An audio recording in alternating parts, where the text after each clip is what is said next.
মুসলিম ভাইয়ের বউয়ের একটা ডায়লগ আছে, আপনের চেয়ে পর ভালো, পরের চেয়ে জঙ্গল ভালো, আর জঙ্গলে গেলে বান্দরে কয় তুই কোন হালা। মানে আপনের চেয়ে পর ভালা, পরের চেয়ে জঙ্গল ভালা, জঙ্গলে গেলে বান্দরে কয় তুই কোন হালা। মানে ঘুরে ফিরে দিন শেষে আবারও তারা একাই হয়ে গেলেন। বাংলাদেশের কি বলা হয় যে সঙ্গীত প্লাস অভিনয় জগতে টুইন ওয়ান অর্থাৎ তাহসানের কথা বলছি। আপনারা জানেন যে আজকের দিনের টক অফ দ্য সিটি বা বাংলাদেশ আমরা যদি ধরি, তাহসান এবং রোজার সংসারে বিচ্ছেদ অলরেডি হয়ে গেছে, কাগজ কলম বাকি। গত জুলাই মাস থেকেই এই দুইজন আলাদা থাকছেন, বিয়ের মাত্র অল্প কয়েকদিনের মধ্যেই দুইজনের মধ্যে এই দূরত্ব। গেল কয়েক বছর আগে তাহসানের সাবেক স্ত্রী মিথিলা তাহসানকে ডিভোর্স দিয়ে কলকাতার বিখ্যাত পরিচালক সৃজিত মুখার্জিকে বিয়ে করেছিলেন। হিন্দু মুসলিমের এই বিয়ে নিয়ে বাংলাদেশে ঝড় উঠেছিল।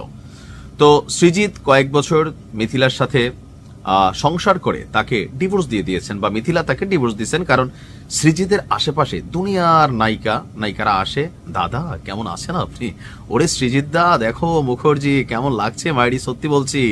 তো এগুলা দেখে মিথিলার কাছে ভালো লাগে না। মিথিলা মনে করছে যে তাহসান থেকে গিয়ে সৃজিত খুব ভালো হবে।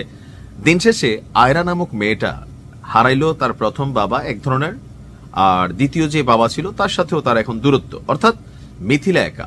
এর মাঝখানে গেল গত বছরে সম্ভবত bridal makeup artist new York এবং বাংলাদেশে যৌথভাবে কাজ করেন রোজা। নিউ ইয়র্কে তার একটা মেকআপ প্রতিষ্ঠানও আছে।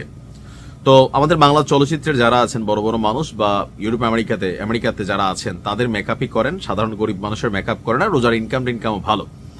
প্যাচ লাগছে গেল কয়েকদিন আগে বিবাহ বার্ষিকীতে রোজার একটা ভিডিও যখন সামনে আসছে। আমরা যেই রোজাকে দেখছি এক ধরনের ভদ্র শালীন, হঠাৎ করেই একটা পশ্চিমা ধাঁচের পোশাক পরে তিনি আসলেন।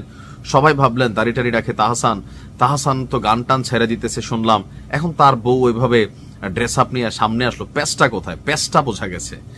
এই ছবিটা সামনে আসার পরই বা এই ভিডিওটা সামনে আসার পরই তাহসান আসলে মুখ খুলতে বাধ্য হয়েছেন যে রোজার সাথে তার এই মুহূর্তে আসলে কোনো সম্পর্ক নেই। গেল জুলাই মাস থেকে দুইজন আলাদা আলাদা থাকছেন। তবে কি নিয়ে ঝামেলা? সোজা কথা, মনের অমিল। অথবা বেশিরভাগ ক্ষেত্রে নারী এবং পুরুষ দুইজন যখন অর্থনৈতিকভাবে স্বনির্ভর হয়, বাংলাদেশের সামাজিক প্রেক্ষাপটে, বিদেশে না, বিদেশেও এক ধরনের, বিদেশে তো মানুষ বিয়ে করতে চায় না। ধরেন আমি যে দেশে থাকি এখানে 22 বছর 24 বছর একটা মেয়েরা তারা বাচ্চা মনে করে, তারা বিয়ে করে 32, 35, 40-এ বিয়ের আগে 2-একটা বাচ্চা কাচ্চা হয়, লিভ টুগেদার চলে। এটা এদের সমাজ সংস্কৃতি কালচার, এটা একরকম যুগের পর যুগ ধরে চলে আসছে। বাট বাংলাদেশের প্রেক্ষাপটে স্বামী এবং স্ত্রী যখন দুইজনই অর্থনৈতিকভাবে স্বনির্ভর হয়, তখন পরিবারে যে জিনিসটা থাকে না সেটা হচ্ছে সম্মান। স্ত্রী স্বামীর কথা শোনে না, স্বামী স্ত্রীর কথা শোনে না। 19 থেকে 20 হলে হ্যাঁ আমার কি ভাতের অভাব, এটা বলেই কিন্তু একটা ডিভোর্সের ইস্যু, অথবা প্রথমে আলাদা হয় তারপরে দেখা গেছে যে দুই পরিবারের মধ্যে ইগো প্রবলেম দেখা দেয়, সেখান থেকে ডিভোর্স। তো আমারও ধারণা তাহসান এবং রোজার সংসারে এই ইগোগত অথবা ব্যক্তি স্বাধীনতা এই বিষয়গুলো নিয়েই ঝামেলা পাকাইছে। তবে তাহসান এখনো মুখ খুলে বলেন নাই। তিনি বলছিলেন যে গত কয়েক মাস ধরে আমরা আলাদা আছি, খবরটা সত্য, ব্যক্তিগত জীবন নিয়ে প্রকাশ্যে কিছু বলতে চাইনি। তবে বিবাহ বার্ষিকী নিয়ে কিছু ভুয়া খবর দেখলাম, সে কারণে বলতে হচ্ছে যে আমরা এখন আর একসঙ্গে থাকছি না।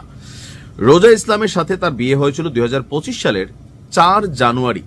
মাত্র 4 মাসের পরিচয়ে বিয়ে করছেন। বিয়ের জন্য 4 মাস এনাফ টাইম, কিন্তু প্যাচটা হয়তো অন্য কোথাও। প্রায় 1 দশক ধরে রোজা আপনার এই ব্রাইডাল মেকআপ আর্টিস্ট হিসাবে তিনি কাজ করে যাচ্ছেন। তবে এ নিয়ে এখনো রোজা আপনার কোন রকম মন্তব্য করেননি। তাহসানও কি নিয়ে সমস্যা সেটা মন্তব্য করেননি। তবে যেহেতু তারা মিডিয়া ক্যারেক্টার, তাদেরকে নিয়ে মানুষ কথা বলে। সো তাহসানও দিন শেষে রোজা টোজারে ছেড়ে আবার একা হয়ে গেল, হয়তো আরেকটা বিয়ে করবে। আর মিথিলাও সৃজিতকে ছেড়ে একা হইল। কিন্তু প্রথম দিক থেকে হিসাব করলে এই দুজনের সংসারটা খুবই সুন্দর ছিল। মিথিলার লোভে, দাদাদের দেশের লোভে পাইল, আর কি থেকে কি হইল পরে আমরা দেখলাম। এখন মিথিলার রূপ যৌবনও শেষ, দেখতে লাগে একটু হালকা ফকিরনি টাইপের। লাভটা হইল কি? সমালোচিত, বিতর্কিত। আসলে জীবনের ভ্যালুটা কোথায়?